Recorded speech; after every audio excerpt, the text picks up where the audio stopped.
Forget gurus. Forget anyone claiming to be an online business expert without going through the challenges of entrepreneurship themselves. The Real Money, Real Business podcast is here to prove the best insights in online business comes from your fellow online business builders. We dig into stories of entrepreneurs selling their business on the Empire Flippers marketplace so that you can learn how they made their business profitable, how they overcame obstacles, and what lessons they learned in their online journey. If you want to take your business and your knowledge to the next level, you've come to the right podcast. Let's get started. Hey everyone, welcome to the Real Money, Real Business podcast. I'm Lauren, and today we have Samuel on the show, who's selling a display advertising and Amazon Associates business on the Empire Flippers marketplace. Hey Samuel, welcome to the show. How are you doing today? I'm doing well. Thank you very much. Awesome. Well, thanks so much for taking the time to come on the show. I'm really looking forward to learning more about your business. But before we dive in, let's go over a brief summary of it. This is a display advertising and Amazon Associates business created in July 2018 in the technology niche. The average revenue for the business is $18,880 per month, and it makes an average of $18,625 per month in net profit. The assets included with the business are a primary domain, additional domains and all site content and files, 301 redirects, an Instagram social media account, an email list with 2,042 subscribers, as well as original pictures and stock photos. For everyone listening, you can visit empireflippers.com/marketplace and search for listing number 61247 to learn more about this business.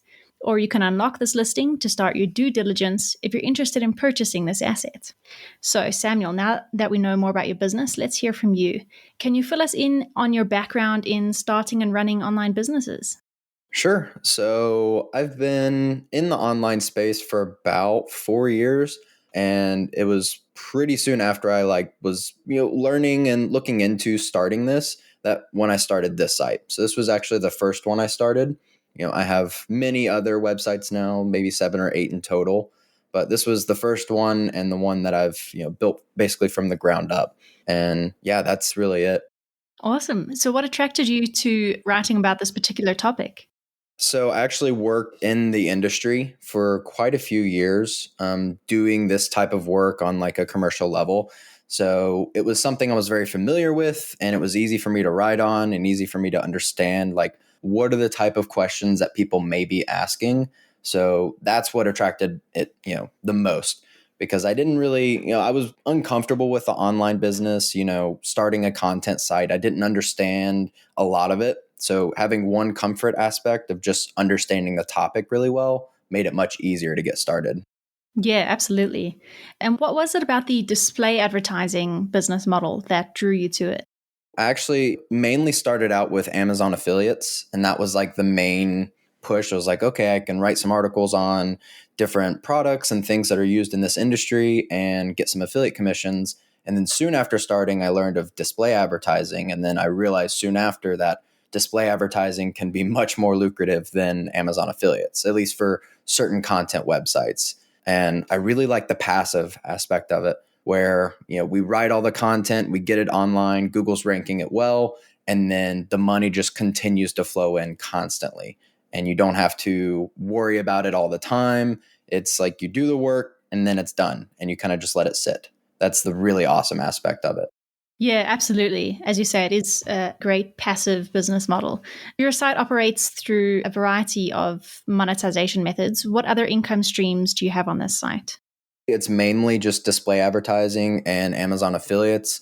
We have a few other affiliate channels that I looked into, but found that Amazon just performed way better. So we just continued pushing Amazon. So they're really the only 2 ones that we've done.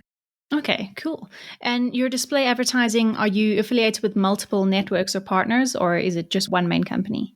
No, we work with Mediavine, and they've done a really, really great job of optimizing the ads for this site and getting a really high RPM, especially during the November and December months. We've seen really, really high RPMs with Mediavine, so no plans of moving it anywhere else.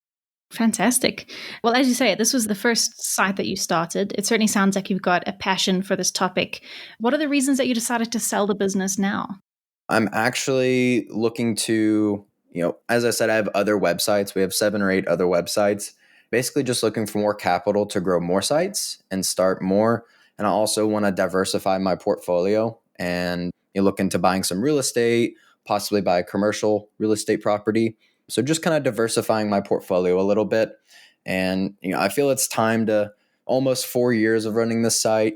I still love the topic, but I'm not as passionate about it as I used to be, and still doing well, but I'd like to just kind of sell it, move on to other different projects. Yeah, well, all the best of luck with what's ahead of you. Sounds like you're going to some exciting things there. Looking back on your journey with this business, what would you say was your biggest win since starting the business? I think there's probably two major wins that I had. The first was moving the site from Ezoic to Mediavine.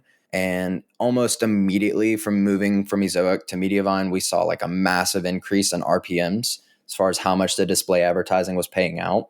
That was, relatively early on. I don't remember if that was like 10 or 11 months in on the site, but most recently was November, where we hit 30K in a single month in revenue. And it's just a crazy number to even fathom and think about, like $30,000 from one website in a single month. It was very, very exciting time. Yeah, I'm sure. Oh, that must have been such a great feeling. On the flip side of the coin, what would you say was your biggest setback or challenge? Scaling content is probably one of the biggest challenges because some of the topics can be relatively complicated. But if you have someone that's technically advanced enough or they understand technology well, it can be researched and well written. So that's probably been the biggest challenge, is like just making sure that some of the nuances of this topic are accurate. Yeah, absolutely. That can certainly be difficult. Diving into your traffic now, where does the majority of your traffic currently come from? Like 92 or 91% organic. So just all optimizing for different keywords, doing search analysis, and really looking at what types of search queries are going to perform well, and just doing well on that. Mainly just focusing on organic search. Okay, awesome. And what sort of SEO strategies do you do to attract that traffic? Really, we just focus on writing really good content. That's the main thing. We've never done backlink campaigns. We've never done anything like that. It's just been writing as good, helpful, useful content as possible. And then Google does its thing and just ranks the articles very, very well. There wasn't a lot of competition, and there's still not a ton of competition in this topic. So it's easy to just come in and swoop through, write a ton of articles that rank really, really well, as long as the content's good. And then we've also done quite a few interlinking campaigns where we use a plugin called Link Whisper, and that helps us link between the different posts on the site. There's 370, and that number's growing as far as total number of posts. So going through and making sure that we're putting in really good internal links, linking to more helpful content to keep the user on the site for longer. Fantastic. And do you do any marketing from an email or social media perspective?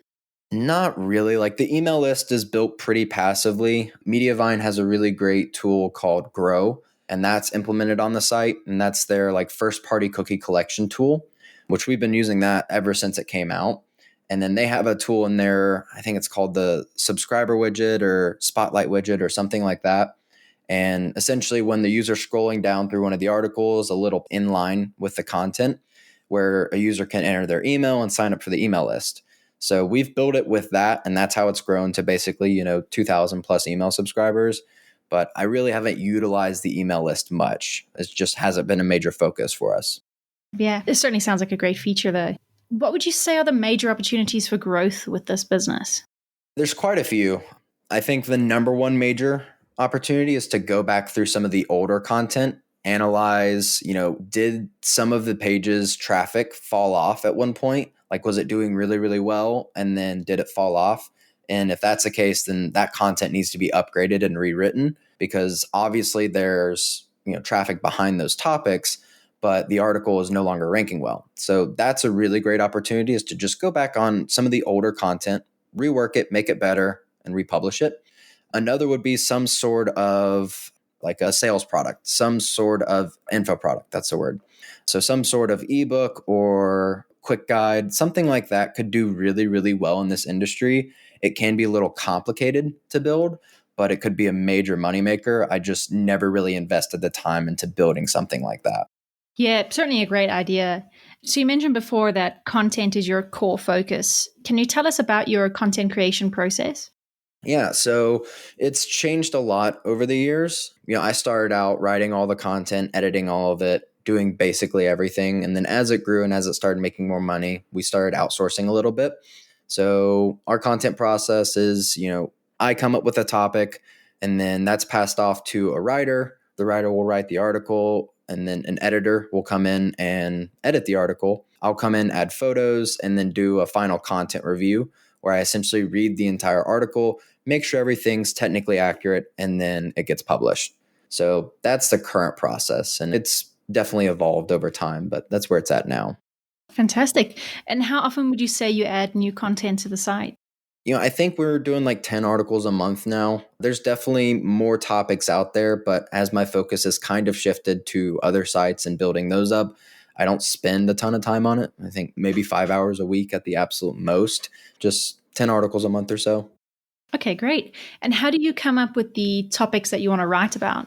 I do that in a few different ways. There's quite a few methods to come up with new topics. It's a little difficult once you're at a higher article count. When you're at 370 articles, it can be slightly difficult to not rewrite certain posts. But what I like to do is I'll go through the analytics and look at some of the posts that are performing really well, some that are bringing in, up to 5,000 page views a month, and then see if we can write on topics that are kind of related to that topic, where the article that we've written won't exactly answer the question that the user's typing in, and then write a piece of content that's closely related. And that way we can kind of further capture in, topics that are relatively related, but far enough apart to where we can write 2 articles on it. So with so many articles on your site already, do you still do regular keyword research? That's an interesting question. I wouldn't really call it keyword research. We call it search analysis, and that's how we kind of think about it. We're not looking for specific keywords, but we're more so looking at the entire search query. We call it the primary search query. That's kind of similar where we're typing into Google different questions. We look at the people also ask section in the SERP, and we kind of use that to help guide us on what topics might do well. We'll put things into Google Trends and see, kind of remove some of the filler words and bring it down to very simple, primary search query inside of Google Trends. And that way we can see some of the, traffic potential of topics. But as far as like any of the major tools like Ahrefs or anything like that, I really don't utilize those much. I don't trust them. Yeah, that's an interesting process. I think some buyers would be interested in checking that out. So, Samuel, what does a typical work week look like for you in running this business? How many hours do you spend on it, and what sort of tasks take up your time? Yeah, so the main time suck is publishing articles, like going through, reading the entire content, modifying things if they need to be modified. That's the main time use. And then the others would be just assigning articles to different writers. And then once it's assigned to the writer, it flows through a process. So I don't have to do anything after that point. But once it gets back to me, that's when it's a little more time intensive and just reading the article, make sure it's good, add some images to it, take some pictures if I need to, and then get it published. Yeah, it sounds like you've got a well worked out system there. You mentioned that you worked with a team. You did give us a brief overview of what that team involves, but can you let us know how many people you're working with and what exactly they all do? Yeah, so I had quite a few writers. At one point, we had up to maybe 5 writers for the site, and we were pushing a lot more content. Now that the topics are a little more difficult to come up with, I'm down to just 1 writer, and I've just found someone that really understands technology well. And then we have a few different editors that we utilize. They work on other projects, but they'll kind of come over and work on this site when it's needed. So really, it's just 1 writer, maybe a couple editors that look over the articles, and then me. I'll come in, add the pictures, and publish it. Okay, great. So looking back over all the different topics we've discussed, what do you think the biggest challenge will be for a buyer when taking over this business? Biggest challenge is probably just going to be making sure that you're writing technically accurate content. Depending on where the buyer may go as far as what topics they write on, some of the topics can just be really challenging. And that's going to be a little difficult. But if you can find someone that understands technology enough, then it should be a lot easier. So finding that person may be a little more difficult, but the site makes more than enough money to be able to pay someone that really knows their stuff. instead of hiring cheaper writers. So it'll be a bit more expensive to find good writers, but once you find them, you can keep them, pay them well, make sure they're happy, and they'll continue writing for you for a long time. How much support are you willing to offer the buyer to help them navigate these sort of challenges? I'm happy to offer a fair amount of support. There's probably going to be a few challenges with this business starting out, but once things are kind of settled, I imagine it'll be pretty simple to run. So really, a few months of support, some Zoom calls, emails back and forth. I'm happy to help out as much as needed. Fantastic. I think buyers will be very grateful to hear that. When it comes to actually negotiate the sale, would you be open to negotiating something like an earnout?